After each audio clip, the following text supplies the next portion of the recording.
Hey everyone, welcome back to my YouTube channel. Thank you so much for tuning in. Make sure if you haven't clicked that like and subscribe button that you go ahead and do so. Today we're going to be discussing all the food truck do's and don'ts. So let's get to it. When you want to start a food truck business, there's always that question of how do I get started? What kind of food should I be cooking? Those are all things that a lot of people like to encompass when it comes to starting their food truck business. But what a lot of people don't realize is that when it comes to asking all these questions and relying on other people to make the decision for you, it actually stops you from actually pulling the trigger. So the goal is to learn all the do's and don'ts when you're getting started. And here's what we're going to do to help you so that you're prepared on how to get started with your food truck.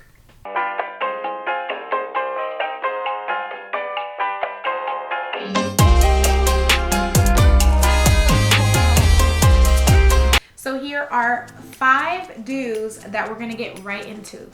So the first do is to develop a unique concept when it comes to your menu. Keep in mind, this is a very common question. What should I cook? How should I get started? What should I serve? Should I do this? Should I do that? What you want to do is make sure you're doing your market research on the area that you want to be in. Now, if you're very specific on the type of food that you want to cook, for example, if you're good at doing chicken and waffles and you want to make a variety of chicken and waffles, find an area that you know that you're going to strive in. That way you're able to excel in that community and in that area. Number 2 is investing in high quality equipment. And what that means is basically finding someone who can actually provide you quality equipment. And I don't just mean purchasing it from anywhere when it comes to your food truck business, but also a reliable builder. You can use me, but if you're not local here in Florida or you're not willing to travel, make sure you do your research on someone who's more local. And you can ask your community and find out who they've been using and how they've experienced. Obviously, doing Google reviews, I will always repeat that because it's super important to understand that at the end of the day, you're spending tens, 20s, 30s, thousands of dollars into a food truck business that you can never rewind back from that, right? Once the money is put into it, that's it, it's gone.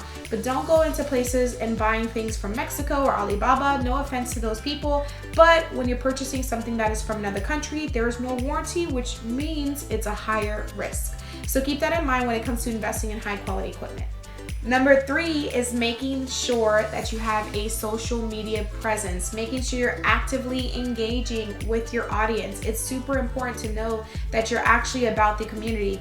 And if you don't have so much time and you're the main chef on the food truck, get a social media marketer or someone who can assist with that. Make sure you tell them the type of marketing you're trying to attract, whether it be food porn, whether it be all kinds of tasty meals that you're cooking, or some type of concept that you're trying to create. Whatever the idea is for social media, make sure you have that written down and that you appear, because all they want to see is how delicious your food is. And obviously there's going to be a lot of food bloggers that may want to visit you as well, so resharing their content is also a great way to build your community and build a buzz. Number 4 do is making sure you have a great brand identity. So make sure your food truck stands out. What makes it unique? By that I mean your wrap. What does your inside look like? What does the outside look like? A lot of people are going to see the inside, they're going to see the layout because you have a huge window open. But most importantly, when you're driving on the crosstown or you're driving on the highway, they're going to see this cool food truck or food trailer with all these different colors on there, or whatever the brand may be. So having a great brand identity is extremely key. So make sure you find a great wrap guy that can put all your visions to life and make it look beautiful. Finally, the last do I will say is make sure that you stay organized with all your sales, all your inventory, all your investments. Everything that pertains to purchasing and sales is extremely important, because at the end of the day, every single purchase, from uniforms, from equipment, from servicing, from cleaning products, everything that you put towards your truck is a write-off. So keep all your receipts. There are so many different ways that you can keep track of all your receipts. There's even an app that I'm going to put the link in below so that you can download it, snap a picture of the receipt, and save it for the end of the year so that you can write off all your expenses.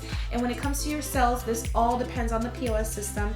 A lot of different POS systems do allow you to keep track of all your sales sales for the end of the month, the end of the day, and these are things you're gonna have to present to your accountant. So keep all those things in mind when it comes to all the sales and all the numbers, because at the end of the day, taxes will be due as a business owner. But if you do it properly and do everything correctly, you wouldn't have any issues in dealing with the IRS. So we talked about the do's, now let's talk about the don'ts. What you don't want to do is skimp out on food quality and customer service. Why? Because that is the main two components to your business. Great food and great customer service. I cannot repeat myself over and over again, but I will always reiterate, do not skimp out on those, because those are things that people want to experience. They want to be able to have great quality food. They don't want to have something that's extra chewy, like some type of burger that you have that's undercooked or what have you. Don't give them a bad experience. And when it comes to customer service, same thing. Chick-fil-A, Publix, all these big brand names, they stand out because they give a great experience. And this is something that you always want to constantly give your clients. That way they're more than likely going to come back and share that experience with others. My second don't is don't be nasty, and make sure that you have great hygiene and take care of the food and the safety of utilizing it. And what I mean by that is, please do not cross-contaminate.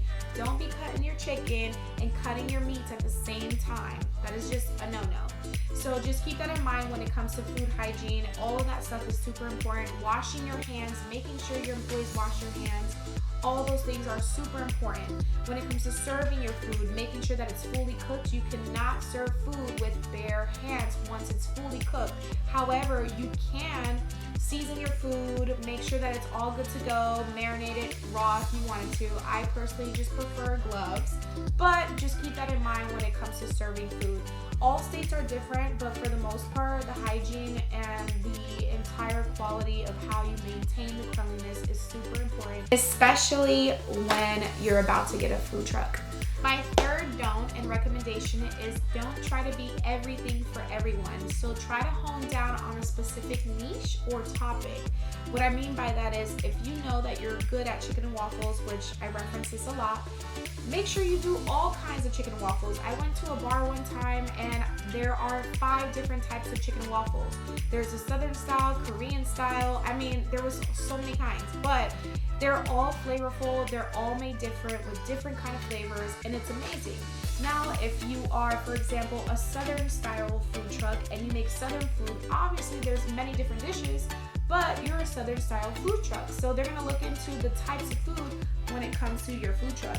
So just have a specific niche and something that you wanna stick to, that you know that you're good at and that you can explore. Now keep in mind, you might have to gravitate towards your audience when there's things that are not selling, but just try not to do everything at the same time. Do something that you know that you'll be good at and that you can stick to and brand in the future. So like I mentioned on my third don't, this is gonna go into my fourth don't, which is don't be afraid to adapt. This is what I mentioned before. You don't want to be afraid to adapt when it comes to your environment, your community. Get some feedback, because at the end of the day, if you're selling hot dogs and they're just, gourmet hot dogs, but one of them with sauerkraut isn't selling, this is a crazy example, then stop buying the sauerkraut. But at the end of the day, you don't want to keep investing into a product that is not selling, because it's going to affect you financially. Finally, my final don't and recommendation is don't forget to have fun. Sometimes it is very hard to run a food truck. Yes, it's overwhelming. Yes, there's going to be times where you're on the go or rushing, or something's not working, or you don't have enough food or product to do what you need to do. But it can be also very, very rewarding. So just have fun with it. Enjoy it. Enjoy the journey, because there's going to be so many lessons that you're going to learn along the way, but it's definitely going to be something that you'll love over time.